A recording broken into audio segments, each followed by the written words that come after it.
You are listening to The Vocal Technologist. Spoken tech for your ears. Welcome. Our aim here is pretty straightforward. Give you that shortcut to being genuinely well-informed. We sift through a whole lot of sources to pull out the real gems. Today, we're exploring some really fascinating stuff in cutting-edge design. We'll look at how creatives' roles are shifting, with AI everywhere, and what actually helps a product or brand stick around. Should be some interesting takeaways for you. Okay, so let's dive in, maybe starting with visuals. There's some cool stuff happening, like Figma's glass effect. It's still in beta, I think. Oh yeah, I've seen that. It looks pretty incredible. Right. It gives UI elements this translucent, kind of glassy look with real depth, refraction. You can even tweak the lighting. And it hooks into Apple's new Liquid Glass UI kit for iOS 26, doesn't it? So we might see a lot more of this kind of interface. Exactly. Dynamic, glassy interfaces. Yeah. But then it's funny, you also see this pushback. Like DuckDuckGo adding a setting to filter out AI-generated images. Yeah, the whole AI slop issue. People are getting tired of low-quality, generic AI content cluttering things up, so they want control. That's a really interesting tension, isn't it? Mm-hmm. On one side, designers are pushing these amazing new visual frontiers. And on the other, users are saying, hang on, I want to control what I see, especially if it's AI made. So yeah, designers have this tricky balance. Innovate, definitely, but also empower users, build that trust. Speaking of things that last, Yeah. let's switch gears a bit. From brand new interfaces to, well, a 500-year-old brand. How does that stay relevant? Oh, you mean St. John's College, Cambridge? The Rebrand. Yeah, it's really something. They managed to balance all that history with a really contemporary feel. They did it so well. It wasn't just a surface level change. Right.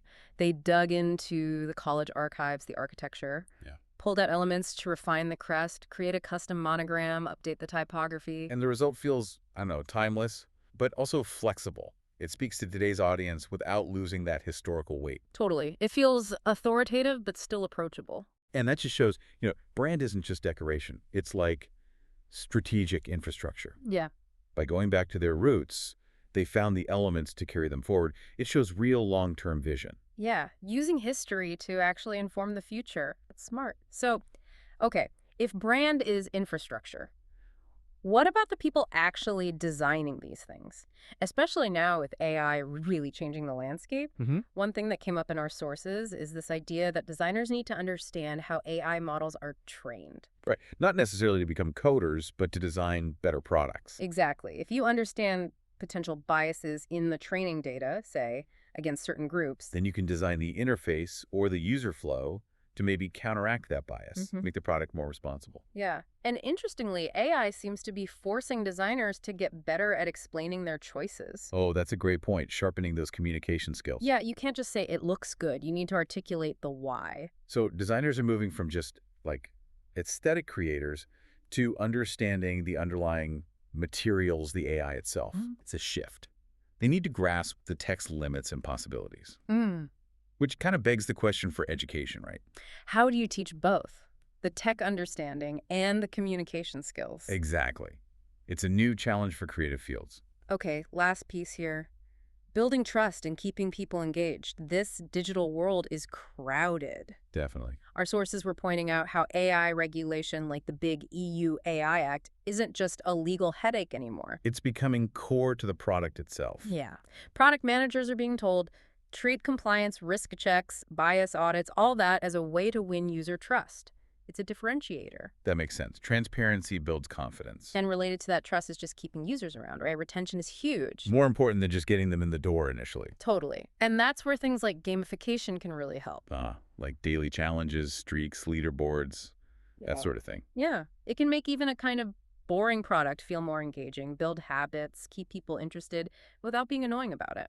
So, stepping back, it's all about building those lasting relationships with users, whether it's through being upfront about your AI, transparent governance. Or through smart engagement tricks like gamification. Right. It boils down to trust and stickiness.